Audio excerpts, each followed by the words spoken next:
It's the People's Minister of Information, JR, on your podcaster's favorite podcast, the Ministry of Information. Today, we got the legendary filmmaker, movie producer, movie director. Some of y'all seen Black August, the movie. None other than Samm Styles. What's up with you, man? Hey, what's up?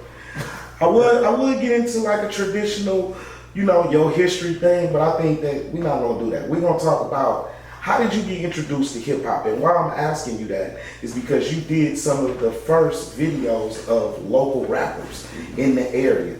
But how were you introduced to hip hop, and how did you see yourself when it was mostly an East Coast phenomenon when you was growing up? I saw myself as an East Coast phenomenon. It got introduced to me a couple ways. That I remember first through my buddy Chris Webber. His brother lived in New York and he would send us these mixtapes. You talking about basketball player? No, not basketball. Not the basketball player. But he's used that a couple times to his advantage. Right. But he would send us mixtapes. So it would have Mantronics on it. It would have all these underground hip hop at that time, whatever. But he would send it to us and we listened to it. So we would be listening to it, and he would Chris would be the first one who'd be putting on the Kango hat and doing. I'm like, oh yeah, that's how. He was like, yeah, this is New York. This is how they do it. So we would follow that lead. So it would be from there, and then KPOO also introduced me to that on Sundays. Where I would hear the same songs, Mantronics, Run DMC, Houdini, and then it started creating its snowball effect inside my mind. Like, this is hip hop, and then it started happening. It started taking off. So when did you start wanting to be a part of it, and what was the first way that you was a part of it?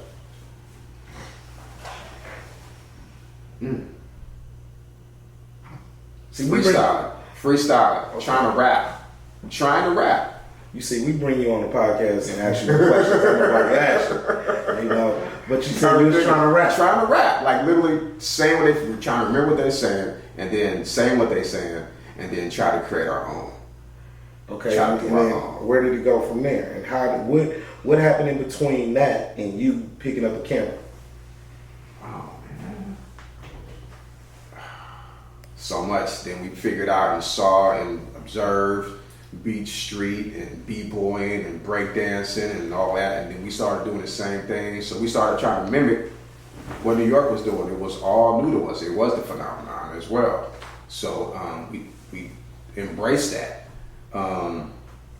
The camera part came later. Was it ingrained with hip hop, or was you doing camera work separate and you didn't see the connection at the time? I didn't see the connection. The camera thing started happening. I started writing scripts about the guys I lived on the block with, and we was these athletes who were just incredible, and we played all of the blocks around us, and they were characters to me. I was just write about it all the time. And do what with it? You just kept it in a notebook? I kept it in a notebook. Literally kept it in a notebook. Yeah, and then there was a time where I got to a point where I wrote a script. It was maybe about 20, 25 pages. In my mind, I'm thinking it's like a narrative, 110 pages is the actual formula now. But back then it was like, yo, let's make a movie about this. I told the guys on the block, let's make a movie about it. So, I had a scene where the final scene took place at the Coliseum. So a buddy, one of the guys on the block and I, Mo Jones, we went to the Coliseum. We were 12 or 13 years old. Went to the Coliseum. And we was like, yo, we want to make a movie. And I guess they saw us as kids, oh, well, whatever, okay, cool. They gave us a tour around the Coliseum. I'm looking at the areas where I'm going to put the cameras and things of that sort, But that's when that started, 12, 13. How did you hook up with, who was the first people in the local Bay Area scene that saw your talent? And, how did y'all hook up? What's the story behind how you hooked up with the Delinquents or GOP, or who was the first one for you to hook up with? So I think the outlet first was Funky Phat Graphix, who at that point in time was doing album covers for everybody, like everybody. The Delinquents, they were doing album covers for everybody. So they actually lived across the street from me. So you know, we hanging out in the house and they're looking at their stuff, and I'm like, hey, this is what I want to do. You know, so it's like, I can't get the gig for you, but I can introduce you to the guys.